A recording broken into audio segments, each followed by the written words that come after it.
How many of you have heard the phrase, oh, it was just a sign of the times? Meaning somebody does something that is maybe inappropriate or uncalled for or even straight out offensive. And then the moment you bring it to their attention, you emphasize the fact that there may be a person of a certain age, and you rationalize their behavior by basically saying, it's a sign of the times.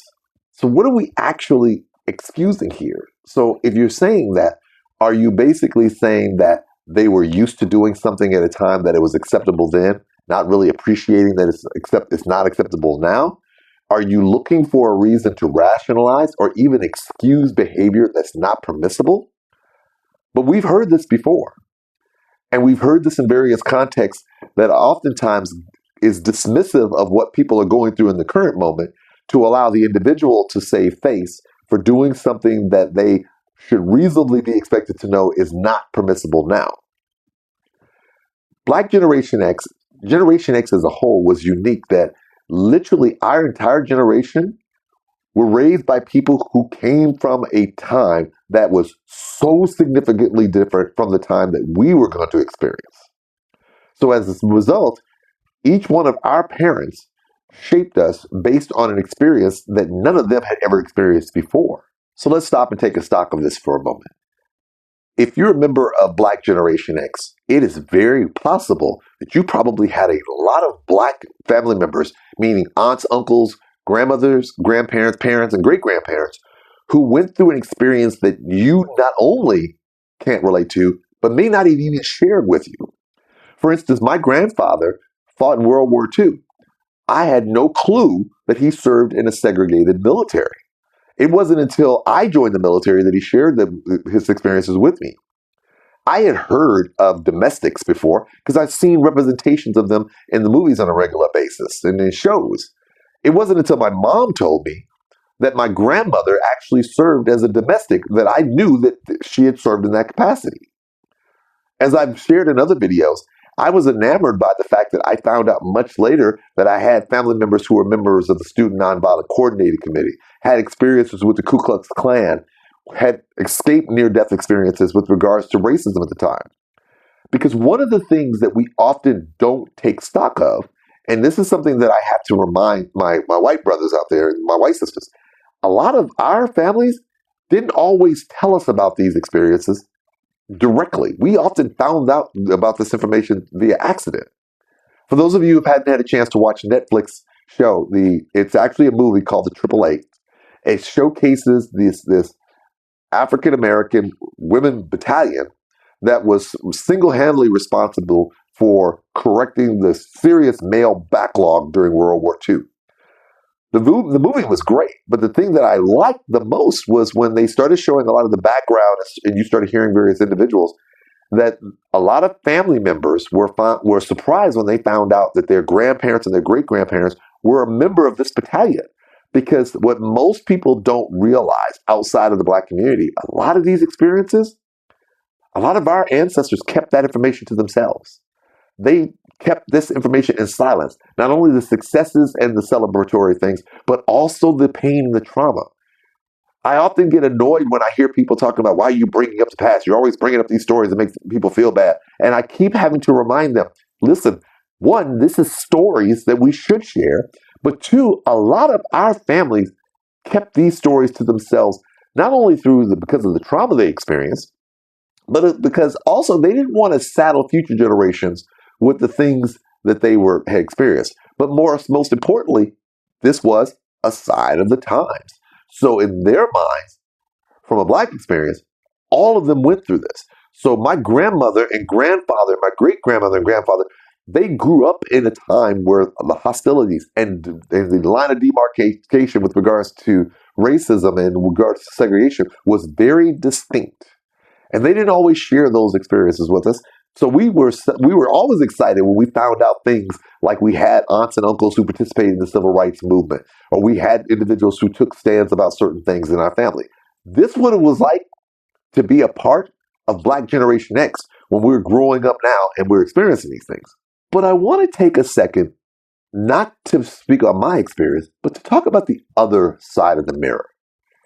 I know this is going to be harsh, and this is in no way meant to disparage any of my white brothers and sisters, but we don't talk about enough about what their experience was. And what do I mean by that? Because there are going to be people who are going to say, "Are you trying to say that we're centering white people again?" Because that tends to be one of the concerns. No, what I'm saying is that as much as we celebrate the things that we went through, and we can also acknowledge things that we did that we probably shouldn't have done during that time period as well. But what we often don't talk enough about is the individuals who were passionate about maintaining segregation. We don't talk about the individuals when we start looking at the videos from Bloody Sunday in Selma, or the Little Rock Nine, and all those people who were sitting there protesting, or even the countless videos of people who were fighting to keep busing from occurring. We never talk about those people. We never talk about these were people who were actively and passionately and aggressively fighting to keep these things from happening, even if it meant using violence.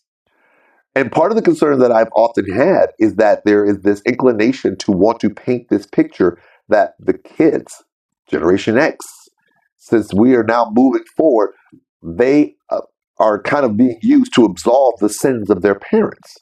And so I'm not telling us that you need to celebrate what they did. What I'm saying is that one of the struggles that I think we often have is that just as much as we want to celebrate the people who participated in the marches, and both black and white, as much as we want to celebrate those people who stood in opposition to all the violence, as much as we want to celebrate the people like the Joan Mulhollands of the world, who was a white woman who was a part of the Student Nonviolent Coordinating Committee. And if you look at a lot of the pictures of the sit-ins and you see this one white woman, that was probably her. We want to celebrate those persons.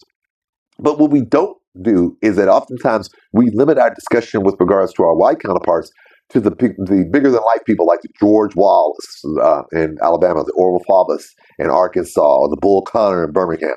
We focus on those particular iconic individuals, but we don't talk about the fact that all of these people who were okay bombing churches, killing children, doing violence, they had kids, and those kids were Generation X.